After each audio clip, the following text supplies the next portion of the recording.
Hey guys, welcome back to another amazing episode of the Jay Williams Experience podcast, where we have conversations with dream chasers, trailblazers, and people who are making a huge impact in the community here in Houston and around the world. And today is no different, guys. I am so excited because today I have the CEO and founder of Creative AF. I found her. Well, actually, let me just tell you. Let me just tell you a short story before I bring her in. I met this beautiful lady at an event, and we just happened to run into each other again recently.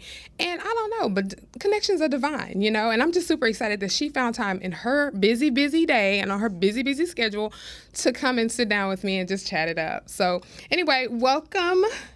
Thank you. Thank you so much for being here, Sheba. Roy, she's in the building, baby. I'm so excited. I'm excited you're here, too. Thank you so, so much for, like I said, taking time out of your schedule, because I know you're busy, honey. I really am. But thank you for inviting me to take a moment to sit down and just kind of like not be everybody's PR girl for a minute and just kind of like be my own. You know? Yes, and that is the whole point. Like, I really love talking to people who are business owners that are actually making it happen, but they're the ones behind the scenes. You, in being PR, are always behind the scenes. You're the one who's putting people in front of the camera, and you're phenomenal. You're doing big, amazing things with great people and making a difference. And I thought, you know what? Why not? I think she's definitely worth that.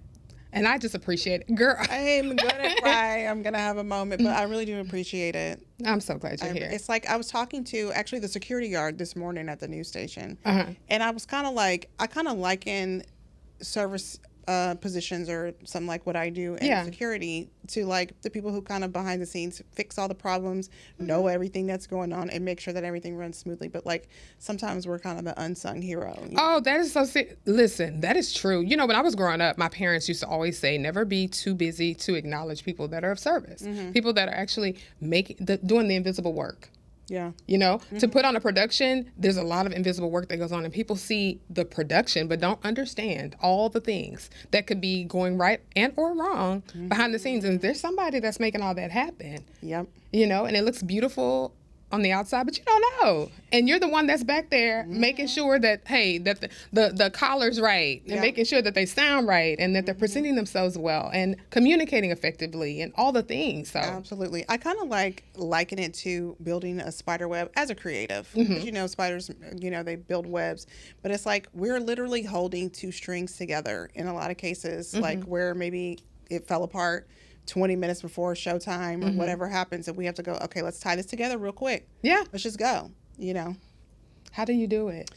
I don't know. I think there's a skill set. Yeah. Because everybody is not able to handle pressure or quick changes like that. True. And, you know, I used to have really bad anxiety. I still, you know, I'm a little anxious, but I don't know. I think I evolved into a person who was like, okay, instead of exploding whenever something changes, you just gotta roll with the punches because somebody has to be that person that keeps it together. True. Wow. And you're that person. And you said a skill set. So it's something that is learned or something that you just have to have. I don't know. I just feel like you just born with it. Yeah, I think it's got to be like Maybelline. You know, you're just born with it because. Yes. I mean, we all know those people who are kind of like. You can't be that person. Yeah. Because you could literally be ready to, you know, your event starts in an hour and you don't have any water, you don't have any forks, you don't have any, like, you don't have what you need. And it's not because you didn't do it. Yeah. It's because the person you delegated it to didn't do it. Yeah. So instead of you being like, well, I guess we're just not going to have it, you have to go, all right. Yeah. I'm going to go get it. Your magic hat. You know, you have to. Wow. And everybody can't do that. No. And yet you have just this demeanor that is just so chill. I mean, seriously, like now granted, I'm not around you all the time, but the times that I've seen you know, you can kind of tell if somebody's kind of high strung and crazy. Yeah. You don't give that. So I think that is another one of those skills that you're just born with. Hello? Now that I think might be learned. Okay. Or maybe I trained myself to be that way. Because like I said, I used to be a very anxious person. Also, I used to have a very serious drinking problem. I was somebody different, really, you know. I had a lot of things going on in my mind, and I had a different mindset. Yeah. But I had to bring myself off of Zoloft because I didn't want to take any medication. I didn't want to be addicted to anything except for the divine. That's what I told myself. No, that's right. If I was going to be addicted, I wanted to be to the sound of God, you know? Mm-hmm. And so I just worked really hard to like clear myself of any addictions, including antidepressants, because I wanted to feel my emotions. I mean, at that time, I was really deeply into like the law of attraction and manifestation. This is many years ago. Mm-hmm. But I knew that by what they were saying, you had to feel something in order to manifest anything, you know, to attract anything. And I couldn't feel anything because I was just on medication, which I needed at the time because I was up and down. Mm-hmm. And I said, I got to learn to manage myself without the medication because I had also, I'm just telling you all my business, but that's what I came here. Hello. I had a nervous breakdown. Okay. Like at my job. And really? Yes. Okay. So I worked at one of the major hospitals in the medical center. Mm-hmm. I had a very, very important job. I made really decent money, but I had a lot of responsibility. Okay. And my coworker died. The one who shared the work with me. Oh, now, we did different parts of the work, but we were kind of like, hey, I'll help you. You know, she knew how to do my job. Yeah. So she died because I was the only person who knew how to do her job. I had to do my job and her job. Mm. And one day, I was a buyer. So I had to spend like all the money. I had to hurry up and buy implants and, you know, equipment and replenishing supplies, just the whole thing. Yeah.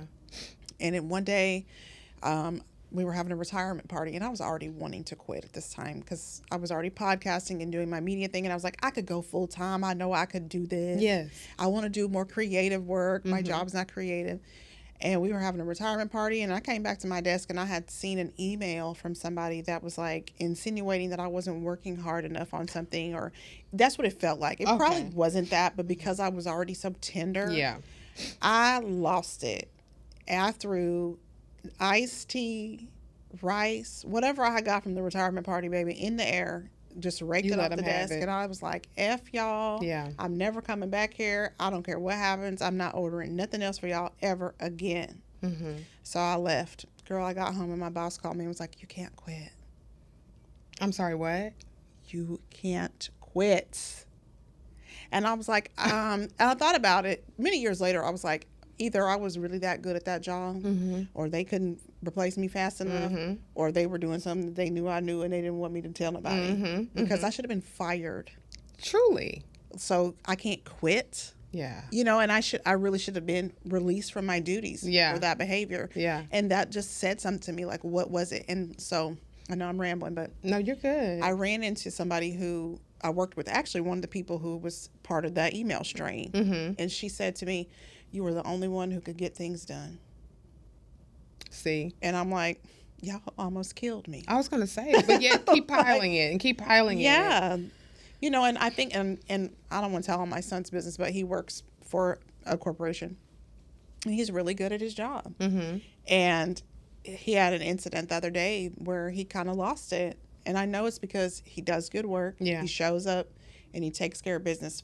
But those people often do get piled upon. Yes. Yeah. There's something to be said about being an excellent employee and doing a great job, and you're hoping that somebody's watching so they can say, you know what, here's a bonus or here's a promotion. And 9 times out of 10, it doesn't happen. Instead, they'll just add to the pile. Yeah, because they like you in the job that you're doing. You're doing such a good job being that cog. Yeah. That we don't want you to move up here because then who's going to do this? Nobody's doing it as good as you. Yeah. You can't put anybody else here, you know. Yeah. No, it's true. Or have the situation where you go and have the conversation. Hey, I'm doing this, I'm doing that, and you know, I would love to be considered for a promotion, and then they tell you all the reasons why they can't do it. That girl will send you into a tailspin as well. But so that's why I work for myself, and I love that for you. I love that for you. No better boss than yourself. You know, I don't have to throw any food around. You know what I mean? When you like yourself, you know what I mean? Yeah. You know, and there are ups and downs to it. I mean, it's not super easy, of course, to be an entrepreneur, especially full time. But I always have to weigh it out. Yeah. And I say, well, I know this is happening, but would I prefer to be in my office with no windows in the basement? Absolutely not. Preparing to throw food? Right. No, absolutely not. So, you know. Yeah. Well, let's talk about your business. Okay. So, again, we met on a panel. We did panels for Strive for Excellence with Darrell. Shout out to Darrell Rails. And I follow you on social media. Okay. On social media, your handle is Muse Brand Management. It is. Okay. So the name of my organization or my business is Creative AF Consulting. Which I love that. I love it. But, at the time that so I started out doing a lot of spiritual stuff. Okay. So, I was like reading astrology charts, doing tarot cards and all these things. And those are things that were really associated with the Creative AF, right? Got it. So I was kind of practicing this avoidance of my actual work, which is PR or, brand management. And so I just, once again, heard that voice. I was like, you have to go back to work. Like, it's cute. You've healed yourself. You are a new person. You are divinely guided. We love that. You need to pay bills. Yeah. So you got to go to work, right? Right. Because the reason why I started clearing myself out was to do the work. So I was like, okay. So I thought to myself, well, do I need to rebrand or do I need another name to put myself out there under this PR, umbrella? So I was like, well, people keep copying me and they're not giving me my credit. So I'm like, if you're not going to tell me I'm inspiring you, I'll say it for you and I'll just be the muse. Yeah. I love that. Right. Creative yet again. Yeah, absolutely. AF, baby. So I just made Muse the brand name under that of the creative work that's kind of like, for others and like front facing. But like I still every now and again will do like a little spiritual work if people actually ask me for it. But, we're creative AF all day, every day. And, and I don't want that to go anywhere. My mom was like, well, maybe you should tell people it's creative and favored. And I was like, it can be that. Yeah. It is that. Yeah. But it's still that other thing too. Correct. Yeah. Yeah. Just depends on how you say it. Because I've had people say, well, maybe that's not professional enough. But I'm like, it doesn't have to be super laced up in corporate because I don't work in a corporate space. Now, can I partner with corporations? And some I do. Sure.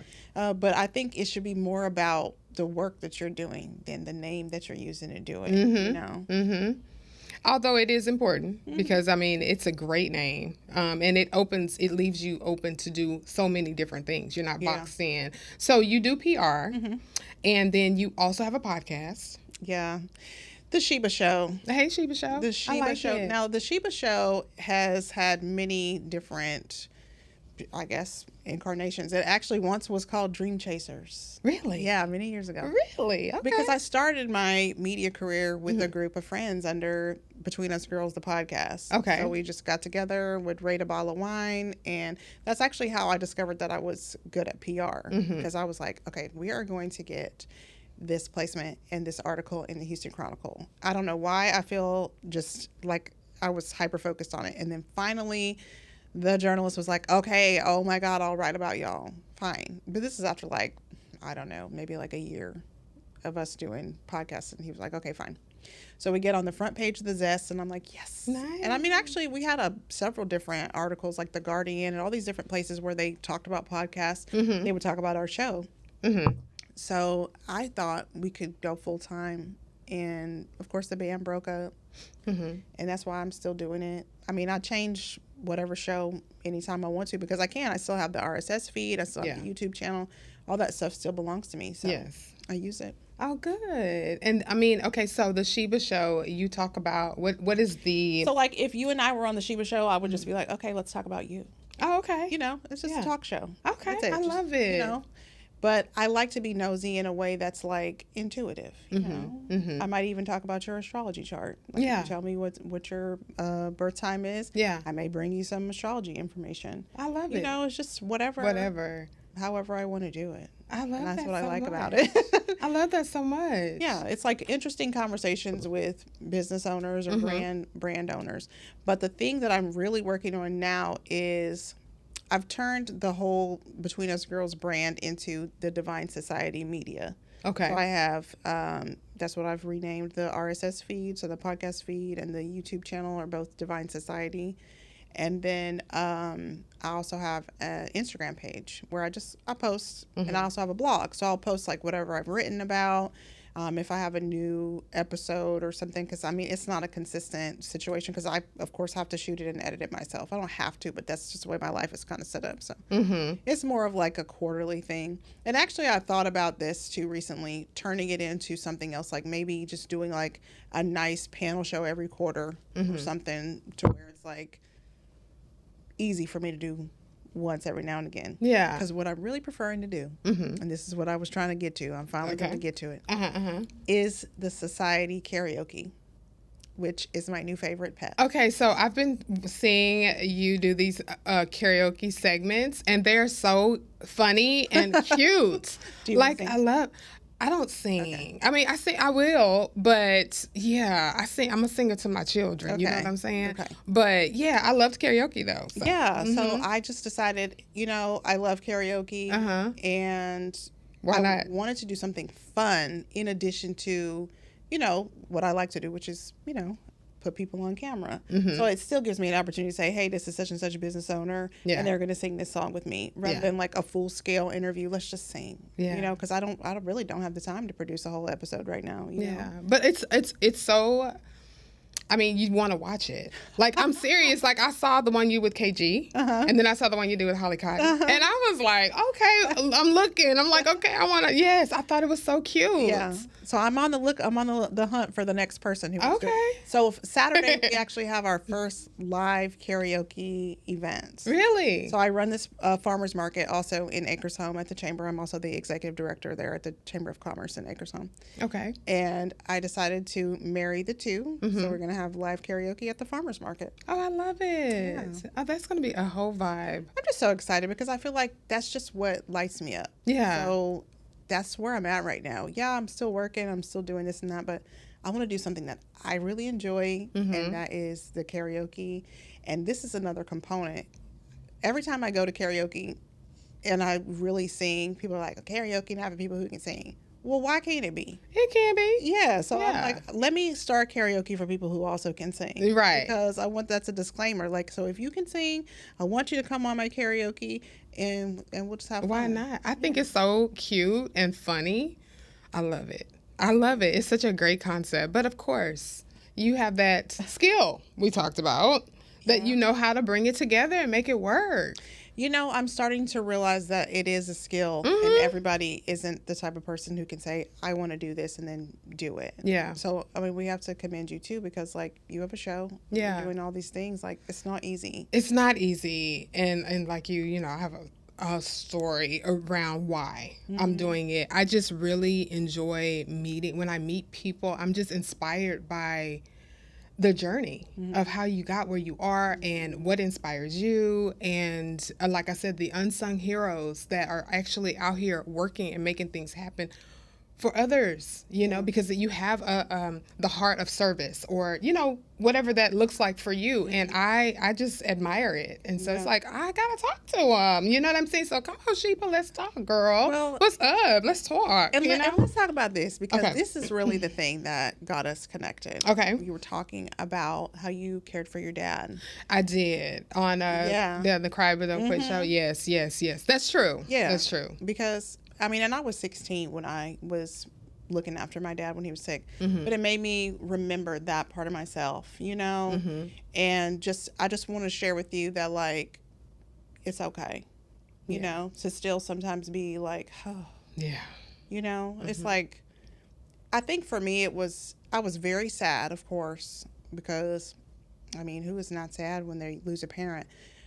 But also there was this feeling of, well, at least I don't have to do that anymore, but it's like, but now I don't have a dad. Oh, girl. Oh, trust me, I get it. And I'm learning to give myself grace, because it will be 3 years in November. So it's still very fresh for me. And I'm just getting to the point where I'm not as angry. Yeah.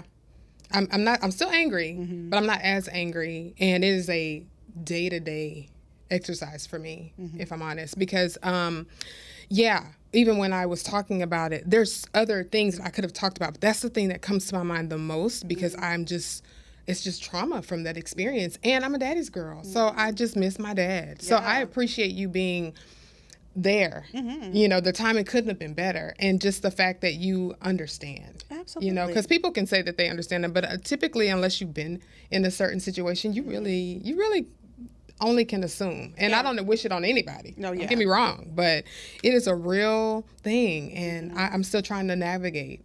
It's been quite literally 26 years as of June the 6th for me. Oh, wow. And I still and actually for many years it was hard. That's why I was really like a drinker. Yeah. Because I didn't know how to deal with the pain of that, just all of my sensitivities. Mm-hmm.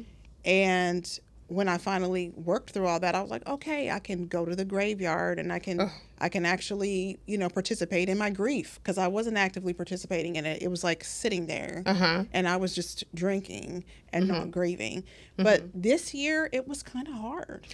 Really? And I was like, it was just a different. Yeah. I just felt more like, I don't want to say lonely, but I did actually actively miss my dad. So, I wouldn't say it ever just gets easy. It just gets different. Yeah. And I'm still trying to navigate it. And like I said, I'm the oldest. So it's, he was my, first love, my dad, and just watching him go from this strong person and for it to happen so quickly. Although I have moments where I'm grateful for that because he didn't suffer long. But the fact that I feel like he was stolen at the same time. You know what I mean? Oh, so it's just a whole carousel of emotion for me. Absolutely. And so I am determined to give myself grace. Stay busy, love on my people, realize that life is short, and enjoy every second of it, and hold on to my joy. Absolutely. And that's it. You know what I mean? Because that's what my dad would want. He'd be like, don't be sad for me. Yeah. What are you sad for? All is well. He would say those things to me if he were here. Yeah. So I know that I'm doing the right thing. So. And I think that's a really important thing for anybody who is grieving the loss of a loved one, to remember that they don't want you to stop living your life. Right. They want you to continue to live and for you to feel good and you to lean into the gifts that they gave you through this genetic code. Yeah. I'm not throwing any of it away. And my dad actually was creative AF. So that's why I'm like, I got to be it too. Oh, for sure. Hey, I know that's right. I love that. I love it. Okay, so just to take it to a fun spot real quick, I have a rapid fire. Oh. It's quick, I promise. Okay, so first thing that comes to mind, coffee or tea? Coffee. Coffee, okay. Introvert or extrovert? Probably extrovert. Yeah? I'm like in the middle. That's me. I'm like, I like y'all, I want to hang out, but also leave me alone. All right. I'm party. I'm the fun. Enough. I'm in the party. I'm having a good time. Okay, now I need to get away from y'all. That's me, girl. Okay, so dream client. My dream client would probably be a national nonprofit organization with endless amounts of income, or partnering with a national corporation with endless amounts of income for public or media relations. I love it. For sure. Okay. Favorite way to celebrate a win? Golden Oreos. Hey, listen. I've been winning too much lately. Oh, okay, winning. I'm here for that. When you can celebrate the confetti, it's confettiing. Okay, I'm here for it. I love that for you. Yeah. Come on, Golden Oreos. I love it. Girl, those are amazing. Actually, I have to find a new celebratory company, but yeah. No judgment. Yeah. No judgment. No judgment. Okay, and your personal motto? Self-preservation is key. That's pretty much it. Because you have to take care of you. You do. And I have to remember that, because for a long time I was like, I don't matter. Like, I was really a depressed person. But you realize you do. And I need to, if I don't maintain myself and my body, I can't do what God has asked me to do. Oh, you better live in your purpose and do what you're supposed to do. Stop playing, Yeah. I love it. I love it. Okay, so what you got coming up? What's going on? I know you said Saturday. Yeah. Acres Home Chamber of Commerce. So, there's a lot. I am also on the PR for Danae and Blanc, which is coming up in October. Oh, okay. So the date is October 17th. Some people are like, man, why is that? Because it is, I think it's PV Homecoming, but that's just the date that they picked. Sure. I also have a gala at the Acres Home Chamber in October, and then I'm working on a couple of other projects. I'm waiting on this lady to call me about something that might be happening in September. I think just keep up with me on social at Muse Brand Management, MUZEBRAND, because you just never know. Yeah. Like, I just felt you're very active. Project that I'm working on now with Trey, so I don't know. It could be anything. Yeah. Okay. I love that so much. And working with Trey. He is such a pillar in the community. Really, like, he does. I mean, if he's there, it needs to be, everybody needs to know. Yeah. And be involved. Really, like, even just this morning, whenever he's kicked off with the feeding and clothing the homeless, he was out there, literally sweating, making sure that it's getting done. So it's not like he's just like sitting somewhere going, oh, are y'all working? See, he's actively in it. I respect it so much. Yeah. I really, really do. I really, really do. Well, listen, I have enjoyed our conversation. I appreciate you so much for being here. Thank you so much for taking time. And guys, make sure you go and check her out on Instagram. She is very, very active. She's got a lot of amazing things going on at Muse Brand Management. And also Creative AF is her company. So make sure you check her out. Sheba Roy, thank you so much for being here, girlfriend. You're welcome. Thank you so much for having me. And y'all don't forget to go and subscribe to the J. Williams Experience podcast on YouTube. And until next time, bye.